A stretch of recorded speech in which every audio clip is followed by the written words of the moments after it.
जैसे जैसे दूसरे चरण के चुनाव की तारीख नजदीक आ रही है, वैसे वैसे पार्टियों की रैलियों का मीटर भागने लगा।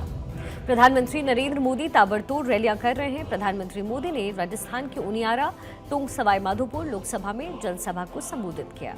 इस दौरान पीएम मोदी ने कांग्रेस पर जमकर हमला बोला। पीएम मोदी ने कहा कि कांग्रेस पार्टी की सोच हमेशा से तुष्टीकरण की राजनीति की रही है। कांग्रेस दलित आदिवासियों को मिले आरक्षण को कम करके मुसलमानों को देना चाहती है। साल 2004 में कांग्रेस ने सबसे पहले आंध्र प्रदेश में SC/ST के आरक्षण में कमी करके मुसलमानों को रिजर्वेशन देने की कोशिश की। इतना ही नहीं, प्रधानमंत्री मोदी ने कहा कि कांग्रेस राज्य में हनुमान चालीसा पढ़ना सुनना भी गुनाह हो गया था। कांग्रेस सरकार के दौरान राजस्थान में रामनवमी पर शोभा यात्रा पर प्रतिबंध लग गया था।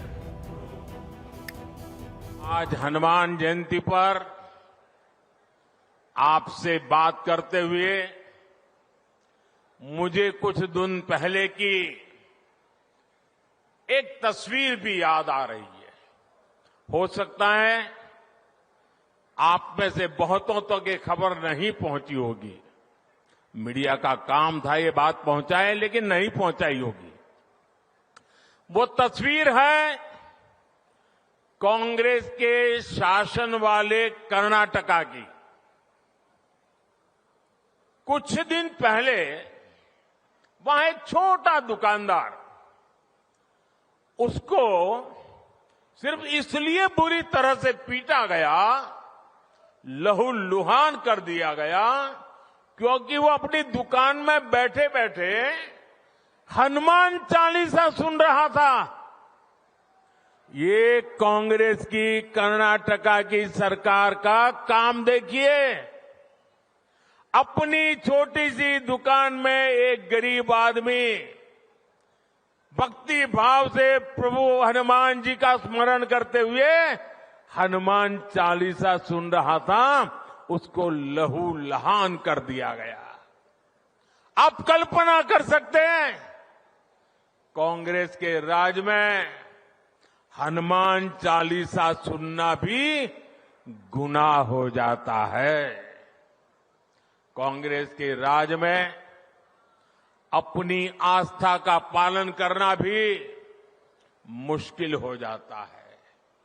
सच्चाई ये है कि कांग्रेस और इंडिया अलायंस जब सत्ता में था तो ये लोग दलितों, पिछड़ों के आरक्षण में सेंधमारी करके वोट बैंक पॉलिटिक्स के लिए उनकी खास जमात को अलग से आरक्षण देना चाहते थे, जबकि संविधान इसके बिल्कुल खिलाफ है। आरक्षण का जो हक बाबा साहब ने दलित, पिछड़ों और आदिवासियों को दिया, कांग्रेस और इंडिया अलायंस वाले उसे मजहब के आधार पर मुसलमानों को देना चाहते थे।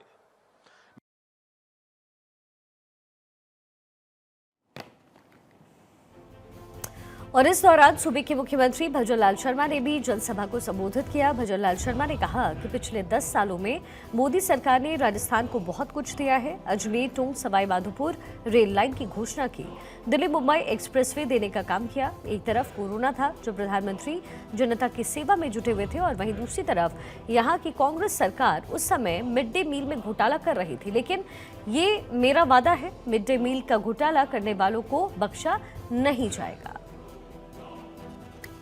राजस्थान की सरकार उन बच्चों के मिड डे मील में घोटाला करने के लिए लगी हुई थी। घोटाला करने के लिए मैं आपसे यह कहना चाहता हूं, जिन्होंने मिड डे मील में घोटाला किया है, किसी को किसी भी सूरत पर नहीं बख्शा जाएगा, किसी को नहीं बख्शा जाएगा।